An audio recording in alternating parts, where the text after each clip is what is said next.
Episode 4 ended up with a surprise banishment and question marks on how the Faithfuls are playing the game. The question marks are from me because some are saying one thing and doing something else, and I'm wondering if it's part of a game plan or something else. Before I get to the latest banishment, at the beginning of the episode we found out who the latest victim was. We knew the traitors were considering murdering Ruth, David or Charlotte. Ruth was picked and there were already Faithfuls declaring Jonathan's innocence because they thought the traitors were trying to pin it on him. Shame some of them weren't as quick to declare Nico's innocence with the coffin. Did anyone else clock that Jonathan wore similar print to what Ruth wore on her last night? Because that can't be a coincidence. It was a risky move to kill Ruth off as it had the potential to backfire on Jonathan. It also had the potential to get Stephen in trouble if any of the Faithfuls followed through on the big dog theory. Maybe part of the reason Jonathan was willing to take that chance was that he had worked out a lot of the Faithfuls would just instantly think it must be a setup. It's surprising that a bunch of celebrities would be so trusting and what they see at face value when they come from industries that are notoriously known for being two-faced and brown-nosing. I try to see the best in people, but this is not the right game for that. The traitors who are playing are past masters at two-facedness. Why are these missions getting more creepy? Of imminent death. Instead of jumping at that image, I just laughed. I had to stop watching scary movies, not because I was too scared. I stopped watching because I either laughed at the cringy ones or I fell asleep because the build up to the scare tactic was predictable. Back to the mission, and this is one that I have not come across before. We got a chance to experience the pipes of the players, especially Kat and Charlotte. Having to repeat the wails of the banshees became too funny. Celia is in another world and I'm enjoying some of the random things she's doing. Well, you know what you're doing a well, don't you? What? Put the pussy in. Can we have a small explanation? It's one of those nursery rhymes. Of course I had to look it up to see what on earth Celia was talking about. That Screamo banshee was a standout and Celia's rendition of it was too funny.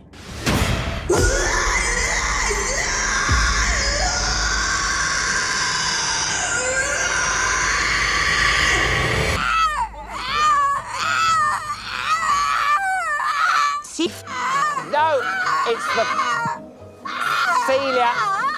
The skill of projection is very important. It's a lot to do with breathing, a lot to do with enunciation, I guess. Can we get her to collaborate with a band or someone to do a remix? Stephen and Kat won the shields while they banked £4,000 for the prize fund.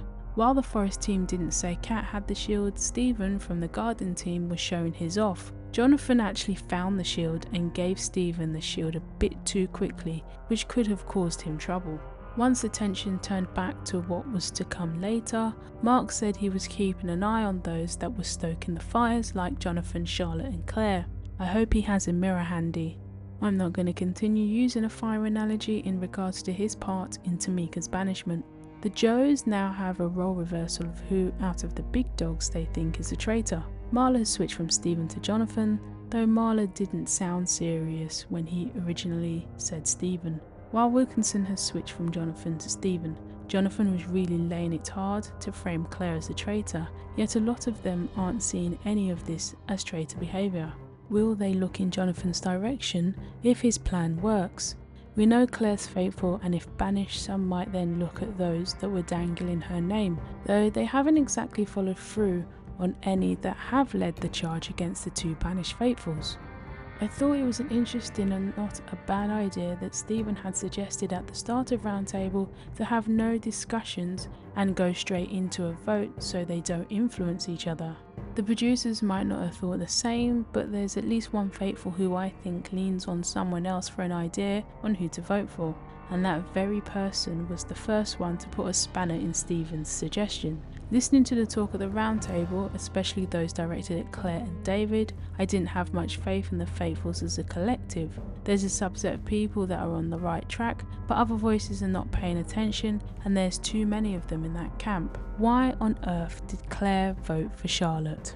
Claire was clued on about two of the traitors, but her vote didn't back that up as she only voted for Alan. This time, she should have voted in the direction her arguments were actually about, which was Jonathan. At the beginning of the video, I said I questioned some of the faithfuls. I'm not sure if some of their votes are part of a game plan not to get murdered, or if some are just jumping on a bandwagon instead of trusting or thinking for themselves. They might not have clues, but some are maybe taking the easy way out by not looking beyond a name that's been whispered to them. There's also certain people whose voting pattern would make you think they'll never get it right before their elimination. The traitors aren't some master geniuses at play, though they are playing decently. The faithfuls are just very easily doing some of the dirty work for them. I think some of the faithfuls are acting like goldfish in a bowl. They either forget who they voted for or who they said they were gonna vote for earlier that day. Half of the votes went towards Claire,